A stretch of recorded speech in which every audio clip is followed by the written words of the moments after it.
With Richard Tice spread over the media like a rash over a sailor's bum, and Isabel Oakeshott having almost as many appearances on TV as the BBC ident, isn't it about time that we learnt a little bit more about this insidious couple? Here's another chance to see them in action before we get into the real nitty-gritty. The two of them are interviewing former RMT Assistant Secretary Steve Headley, and they get more than they bargained for.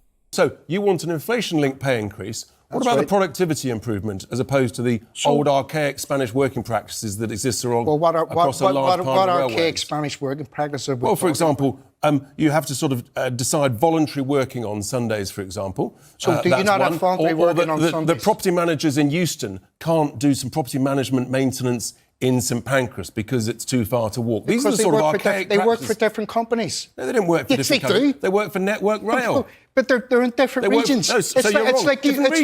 Give me a break. It's 400 yards down the road. It's like you saying, why don't you go up and do something for ITV upstairs? Because you don't work for them. So you don't work for a different region. So you just want more pay, but with no productivity improvements whatsoever. That's not a realistic world that everybody lives in. The realistic world is you and your mates, who you actually help, you come on here as repeaters for, have got massive tax breaks. You're offshoring money. What are you talking about, You're offshoring money. You're avoiding tax. Steve, you have no idea what you're talking about. I'm talking about the rich in this country who offshore tax. Are you trying to say that doesn't happen? Hang on a minute. You were talking about us two. You were talking about us. I said your mates. I said your mates. You said you and your mates, and you just accused us. Sorry, have I rattled your cage? Yes, you have.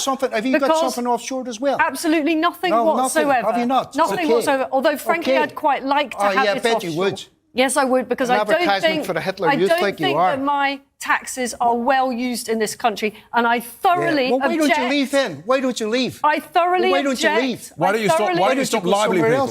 Why do you assume I've got mates who run rail train companies? I haven't got any mates. I didn't say that. You said my mates in the system who run the railways. I said your mates who are offshore money. The reality is you just want more cash. You've got mates that are offshore money, aren't you? Nonsense. What are you talking about? All you want to do is you want more cash for ever worse services. I think people are happy to pay for proper, decent railways and public services. Do you understand, right? Do you understand that the money that the government are paying the train operating companies is actually getting paid out to shareholders? Do you understand that's where it's going? I do. Of course he does. Hundreds of millions. Of course I understand that. And I've said to your colleague, Mick Lynch, right, you've spoken, now let me talk. I've spoken to Mick Lynch and I agreed with you. I agreed with you. You shouldn't be sending money offshore. The reality is, right, that if that money wasn't paid out to shareholders and it was paid out to the people that actually run the railway... As long as they run them properly, efficiently, into a timely fashion, like happens in Switzerland. All right, if that money was paid to the workers instead of the shareholders, there wouldn't be a problem with it. But you've got to have modern, contemporary working practices rather than archaic practices like you've got. Sorry? Yeah, we work in the private sector. Yeah, and look, it's working out very well for you, isn't it? Well, I tell you what, it's not working out very well in the rail service, is it? Where no one's at work. It is a private sector in the railways. Have you not understood that? Have you not understood that the state subsidising the railways to £1 billion a month? And it's all going into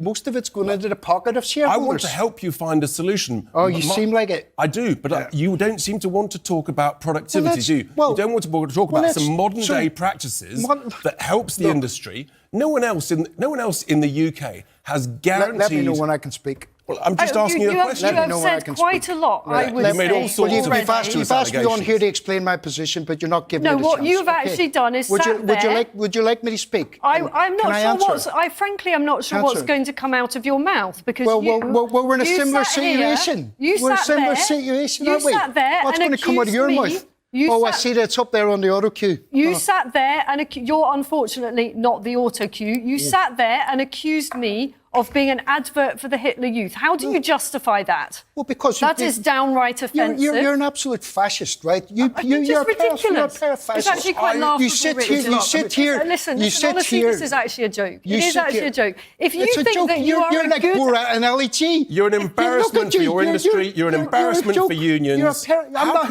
can you justify yourself? It's actually laughable. It really is laughable. You come on here and read out an auto cue and get paid thousands of pounds. You're asking me how I justify myself. I think you've dug your own grave. I think we'll move on. Thank you very much. Well, thank you. It's been an absolute pleasure for joining us. I don't think it has it? Thank you. Click here for Tice is everywhere.